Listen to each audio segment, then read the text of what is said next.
Oesophagus का primary function है food को फेरिंक्स से ईसोफेगस तक फटाफट कंडक्ट करना। फेरेंजियल स्टेज में हमने पढ़ा था कि फेरिंक्स में कॉन्ट्रैक्शन होता है ना, तो फेरिंक्स के यही कॉन्ट्रैक्शंस आगे ईसोफेगस में बढ़ जाते हैं। तो उसी के बारे में लिख रहे हैं, continuation of peristaltic wave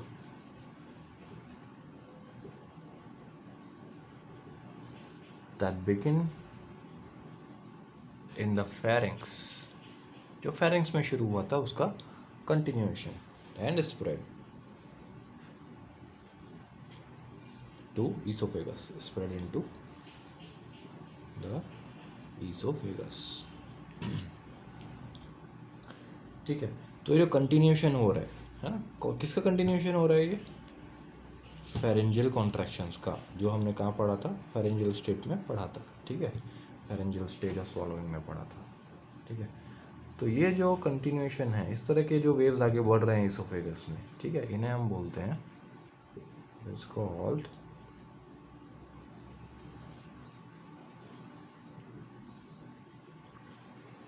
primary peristalsis.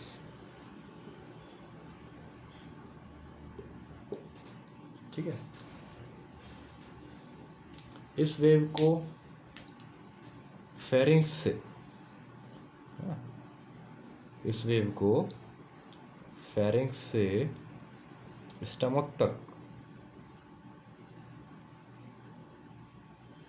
Pharynx से लेकर स्टमक तक आने में, फेरिंक्स से स्टमक तक आने में 8 से 10 सेकंड लग जाते हैं।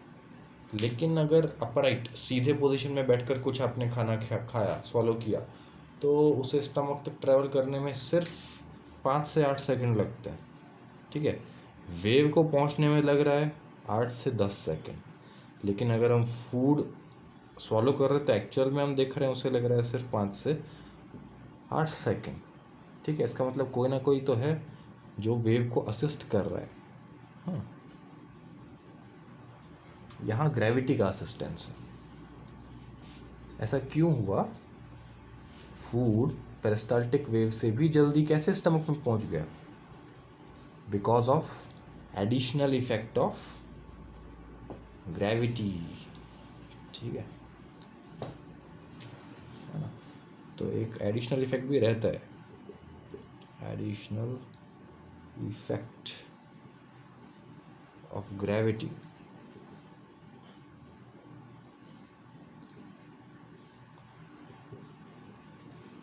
Pulling the food downward. ठीक है, याद करो, हम बात कर चुके हैं एलिमेंट्री ट्रैक्ट में फूड के प्रेजेंस की वजह से वॉल में डिस्टेंशन अगर आया, ठीक है, तो डिस्टेंशन से ठीक पहले वाले रीजन में कंस्ट्रिक्शन फॉर्म होता है, फिर पेरिस्टाल्सिस शुरू हो जाता है, ये ओवरऑल कंस्ट्रिक्शन आगे बढ़ने लगता है। ठीक है, इस तरह के लोकल डिस्टेंशन से जो पेरिस्टाल्टिक वेव जनरेट होगा ईसोफेगस में, ईसोफेगस में भी तो होगा ना, ईसोफेगस है, फूड गया ईसोफेगस में, ईसोफेगस के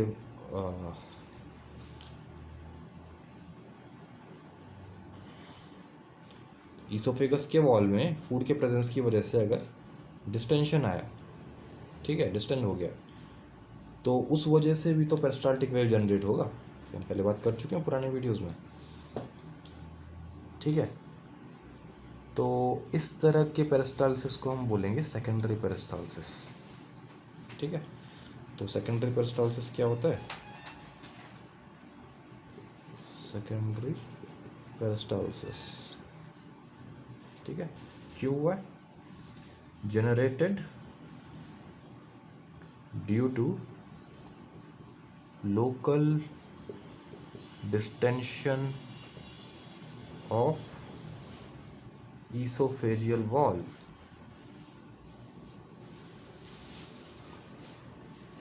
है ना, क्यों? Due to presence of food, due to presence of food. जिसे क्या बोलते हैं? Secondary peristalsis. सेकेंडरी पेरिस्टाल्सिस के जो वेव्स हैं, ठीक है, तो सेकेंडरी पेरिस्टाल्टिक वेव्स बनाने में माइएंट्रिक नर्वस सिस्टम का काफ़ी रोल रहेगा। अब ये क्या होता है, जानने के लिए पुराने वीडियोस देखो।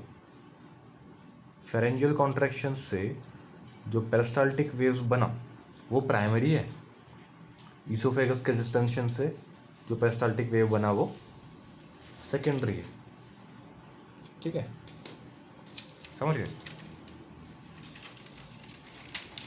तो माइएंट्रिक नर्व प्लेक्सस इतना सिग्निफिकेंट क्यों है, ठीक है, ये इसका सिग्निफिकेंस देखते हैं, एक पॉइंट देखते हैं उसका। मान लो ब्रेन स्टेम का पैरालिसिस हो गया, स्वॉलोइंग रिफ्लेक्स ही बंद हो गया, स्वॉलोइंग का पूरा रिफ्लेक्स बंद हो गया, ठीक है, मतलब फूड किसी ने माउथ में डाला, किसी के माउथ में डाला, तो वो स्वॉलो नहीं कर पा रहा, तो फिर हम क्या करेंगे, हम ट्यूब से उसके ईसोफेगस में फूड डालेंगे, ठीक है, ट्यूब इंसर्ट कराएंगे माउथ में, है ना, जैसा भी है, हम थ्रू ट्यूब, नेसोगैस्ट्रिक ट्यूब या जैसे भी जो भी है, थ्रू ट्यूब फूड ईसोफेगस में डालेंगे, है ना, ट्यूब से ईसोफेगस में फूड डाला जाएगा, तब भी फूड फटाफट से स्टमक में पहुंच जाएगा। कैसे? क्योंकि फूड के प्रेजेंस से वॉल में डिस्टेंशन हुआ, ईसोफेगल वॉल में डिस्टेंशन हुआ, माइएंट्रिक नर्वस सिस्टम ने काम किया, तो ईसोफेजियल स्टेज यहाँ खत्म होता है, ठीक है।